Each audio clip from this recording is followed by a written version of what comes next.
Hi everyone. Today let's have a discussion on literary theory. In your fifth semester BA English, you have a paper titled Literary Theory where you have to study different literary theories. Before we start with each literary theory, let's first have a look at what literary theory is and how it is different from literary criticism. This session will give you a brief introduction to literary theory. Literary criticism versus literary theory. While some may use these terms synonymously, and although they are related, there is a difference between literary criticism and literary theory. Let's have a look at the difference between literary criticism and literary theory. What is literary criticism? You might be familiar with this term, literary criticism. Literary criticism is the interpretation, analysis, and ultimately the judgment of literary works. We can say that it is the art of judging or commenting on the qualities and characters of literary works. Literary criticism may examine a particular literary work, or sometimes it looks at an author's writings as a whole. Usually it comes in the form of a critical essay. As a definition, we can say literary criticism is the analysis, comparison, evaluation, and interpretation of a work of literature. While most written literary criticism dates from the 20th century, questions about the social value of literature date back to the time of Plato and Aristotle. In his Poetics, Aristotle stressed the importance of literary art. Based on this, can you guess who a literary critic is? Or what is the role of a literary critic? Do you think that a literary critic is someone who merely evaluates the quality of a piece of literature? No. A literary critic is not someone who merely evaluates the worth or quality of a piece of literature, but rather is someone who argues on behalf of an interpretation or understanding of the particular meanings of literary text. And what is the task of a literary critic? The task of a literary critic is to explain and attempt to reach a critical understanding of what literary texts mean in terms of their aesthetic as well as social, political, and cultural statements and suggestions. Often engaging in debates with other critics to help prove their points and make value judgments, literary critics hope to provide a reader with meaningful connections. A literary critic does more than simply discuss or evaluate the importance of a literary text. The task of a literary critic is not a mere discussion or evaluation of a literary text. It is more than that.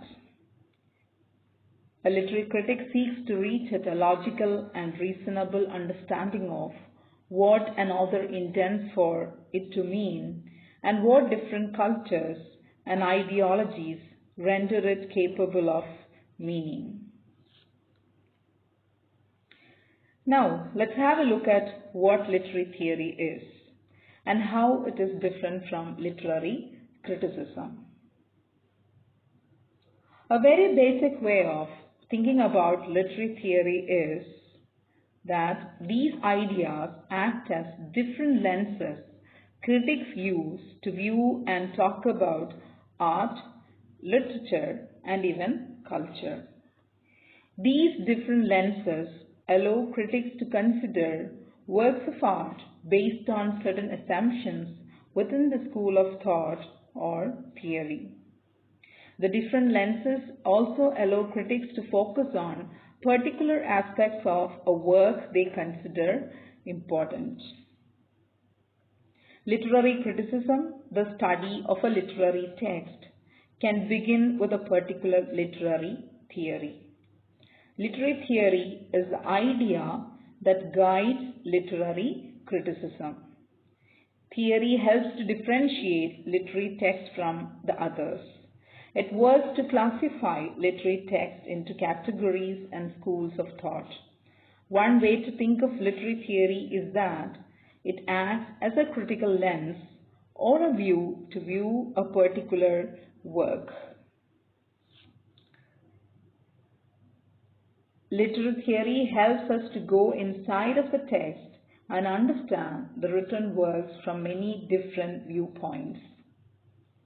Modern literary criticism is often informed by literary theory, which is a philosophical discussion of its goals and methods. Like for example, if a critic is working with post-colonial theory, she or he might consider the same story but look at how characters from colonial powers treat characters from colonized countries. Take Shakespeare's Tempest for example. If we make a post-colonial reading of the play Tempest, we take the character Prospero as a representation of the colonial power and Caliban as the representation of colonized countries. We look at these characters from that perspective if we are making a post-colonial reading of the same text. Literary theory is the study of the principles which inform how critics make sense of literary works.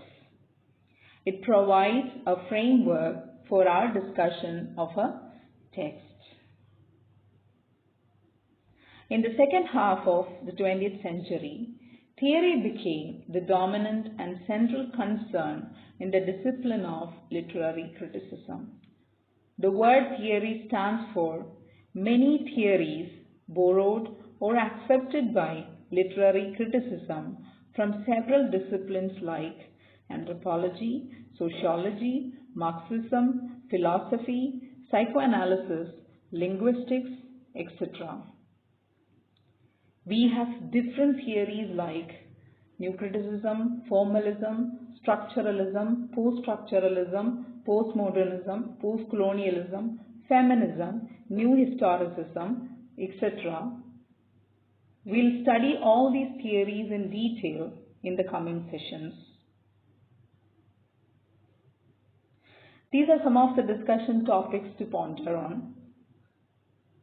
What is the relevance of literary theory? Or what do you think is the main purpose of literary theory? How do literary theories play a role in literary criticism? Do you think that literary theory affects our thinking? Why are literary theories important in literature? And what are the different literary theories that we have?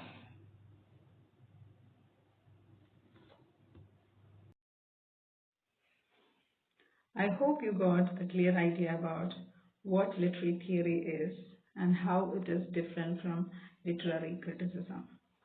Now it's time to check your memory with these questions. That's all for today. Thank you.